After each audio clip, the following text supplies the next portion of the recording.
All right, so the 370Z, we haven't talked about it in a while. I took it out a few times last season.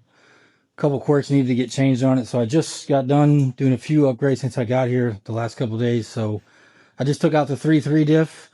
Long story short, I tried modifying from a 3.5 to a 3.3 to make second and third better off on this car, but with the power band, the rev limiter with the LS still wasn't working, so I bumped up to a 409 in the rear, so now I can run third for my second and fourth for my third essentially. With all the math, the calculation should work out great. So that's done. The rear end needs rear toe plated since the rear grip kit's on there now. And then what I'm working on right now is the front oil pan gasket is leaking. I think when I put the LS3 in, after the LS1 blew up, kind of being in a hurry, I think I forgot to put the gasket sealer in the back corners. At least I'm just hoping that's what it was. I think it's pretty confident that's what it was, but I can't say for sure till I get it out. So wish me luck trying to get this thing out without having to hang the motor. Long story short, didn't come out. So now here we are. I got to take the whole intake manifold off, fuel rails and all that. It's been a while since I put the LS in, probably like 2 years. And I thought I could just lower the rack slightly to get the oil pan out. And I forgot that my LOJ pan basically has this tray in it that goes around the pickup tube. So the square pickup tube goes all the way down in there. So me thinking I could just drop it down and slide it out wasn't possible because the pickup tube goes all the way down. So this was stopping it without dropping it at least the depth of that, like 4 inches before it could even clear. So what I ended up having to do is then hook the hoist up, hold the motor, and the whole subframe is pretty much, I mean, it's completely down. I'm just trying to keep it somewhat lined up to minimize workload, but you can see the motor to subframe is, you know, at least like probably 8 inches to get that pickup tube cleared.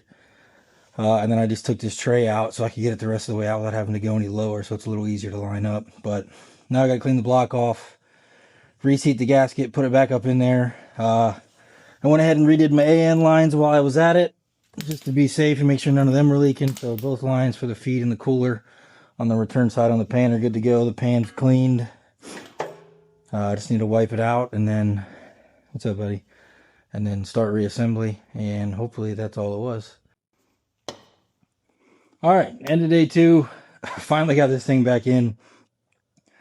It was a bit of pain in the ass to get everything lined back up, laying underneath a crane and a hanging subframe. But all I got left tomorrow is just to put this thing back on the ground and put the intake manifold, hook all the wiring back up and whatnot, fill it with fluids. For all the 370 guys with the WiseFab, here's how I got the sway bar hooked up. So WiseFab doesn't come with being able to run it. What I got was GK Tech adjustable end links. They fit right through. All I had to do is kick my coilover back in one. I had them out further to give me a stiffer spring rate or a stiffer dampening to compensate for no bar. But now that I have this, I had to bring it in just to get the end link lined up properly so it wasn't at some crazy angle. Everything bolts right up as stock. The only thing different is just those end links on there. And bringing the coilover in, just depending on your spring rate, you should be fine.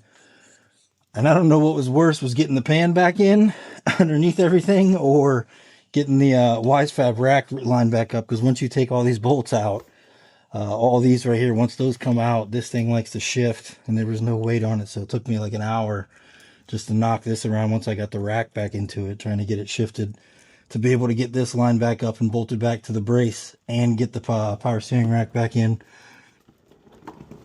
But everything's back in, new AN lines. These two back here are what were leaking before. I mean, there was gasket sealer on them, so I did put RTV in the corners last time too. I don't know if it was just these bolts because they weren't getting enough bite, so I put some washers on them this time with a lock washer on them, and I added a little RTV to the threads of those two to see if that helps. But everything else should be good to go. Hopefully finish it up tomorrow, find some E85 and get some tires mounted, look over the tune and align the rear end, and then get this thing ready for the weekend. All right.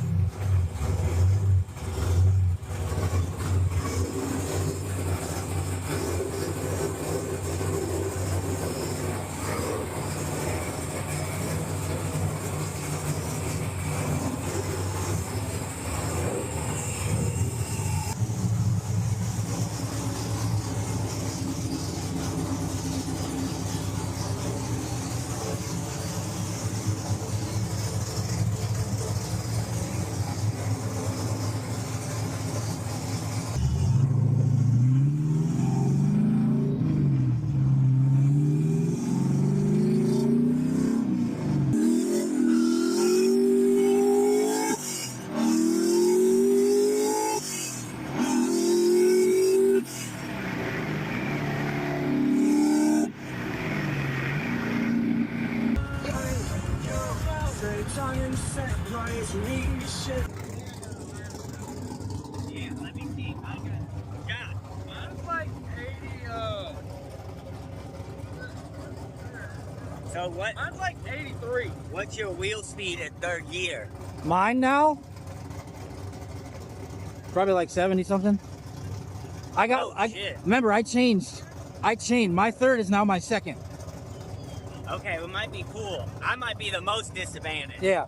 I'm gonna be the most disadvantaged. You're on an auto. So before that big turn, I mostly click third because I'm on limit. I'll still hang with my third on this. I won't. My fourth is set up for like if we were running some shit like that.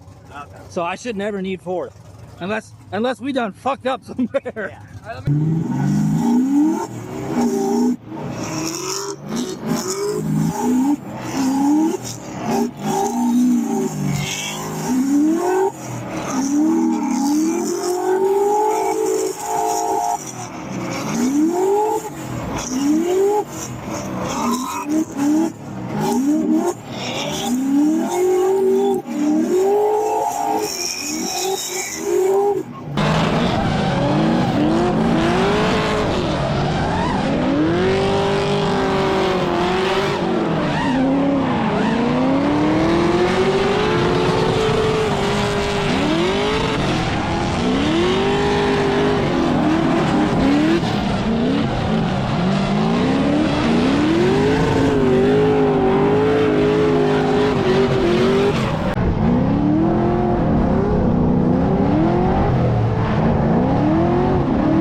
fucking broke, so we riding now.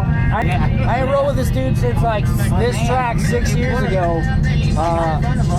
When it was his first drift event, he got the spin cube. So keep in mind this car was a DP way back then, but last time I rode with him was here 6 years ago when he couldn't complete a fucking lap. And now we're here getting doors and probably about to lay down a fucking heater, so let's do it.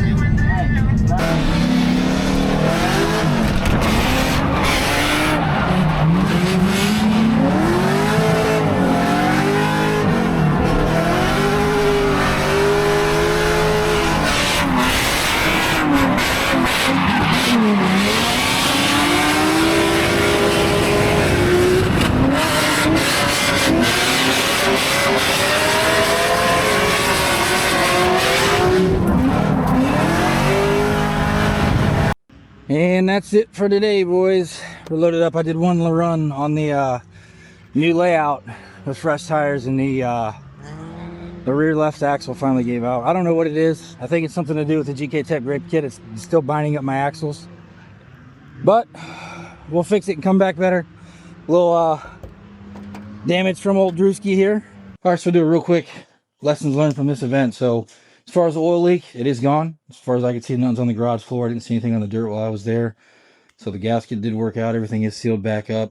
Fuel pressure, got to look at that. I don't know if it's my vent valve, maybe. Maybe my sensor's getting wonky. I don't know, but I'll check that over. Gas pedal, I had to adjust. It was too high. I got like a 4-inch bruise on my knee. As far as the rear end goes, why the axle broke or what I was having issues with. So something's going on in the rear, and I'm binding up axles. It completely blew this thing out, so I don't know what's going on. I reached out to GK Tech.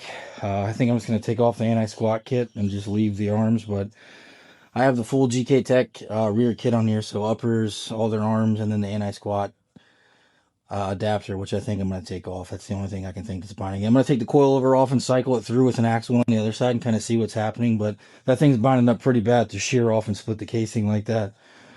Other than that, the other big thing I got to swap out is the ABS needs to go away. So didn't know this about this car ever since I swapped it. It's always kind of felt weird, left foot braking. Got it, cammed LS, not a lot of vacuum, but the pedal's been inconsistent and the car's kind of bogged a few times. And that's where I started to dive into it. So it turns out the ABS module controls the bias, the brake bias on this car based off wheel speed. So that needs to go. So I'm going to get rid of all the factory brake setup and just go with the manual brake setup in there and delete it all. That needs done before the event. Fix whatever's going on with the axles. And then you should be good to rip and get her back out on track. And then coming up next, I can finally probably start to dive into this thing. Plans for it, haven't really talked about it. Super clean S13. Full interior, right, all stock, uncracked dash. I have the ashtray that goes in the center as well. Blacktop SR in it, which I am selling a bunch of stuff off of it on Marketplace as far as factory parts off of it. I started stripping down some of it already just out of boredom when I was taking a break between setting up the new house, but the motor is coming out, the front end's getting cut off. I'm going to turn this into basically a simple seat time car, so I will not be using this SR. Not sure if I'm going to sell it or buy another shell to put in and make it a street car, but we'll figure it out. But that'll be coming up too in a future video on getting this thing torn down and rebuilt. It'll probably take a little while just between work down here, flying, and then obviously driving this car and making sure it's up to par, but there will be content on it. And I appreciate you guys watching, man. Hopefully this is a different little change of pace as far as the channel goes. I'll have a lot more vlog style stuff coming up soon. I'm going to start actually using my vlog camera. I just wanted to try out these Ray-Bans and just see what it gives me quality wise. But quick drop on everything I got going on right now as far as merch. If you haven't checked out the site, go ahead and head on over there. I'll have some discounts and stuff coming up soon, but I got floor mats. I got 3 different colors. You got the Sunburst, the Plum, and then the Red Tiger. Plenty of those. I got new logo stickers, tons of different colors on there. Old logo stickers, plain stickers, larger colored, larger white. The blue and green Noboris, and then I have the new logo Noboris in various colors, blue, pink, greens. I got all my driving gloves if you haven't seen these. Super great quality. Same manufacturer, some other popular brands you may think of, just a little cheaper. Trying to keep costs down for you guys and make some cool stuff. But Rage logo on the front, and they got the R on the back side of the glove, like where your wrist would be. Got new water resistant hats, green, gray, and blue. Neoprene coilover covers, tons of those. And that's all I got on hand right now. Tons of shirts on the site though. Those are all ready to go and they go out as you order them. Some new designs coming soon.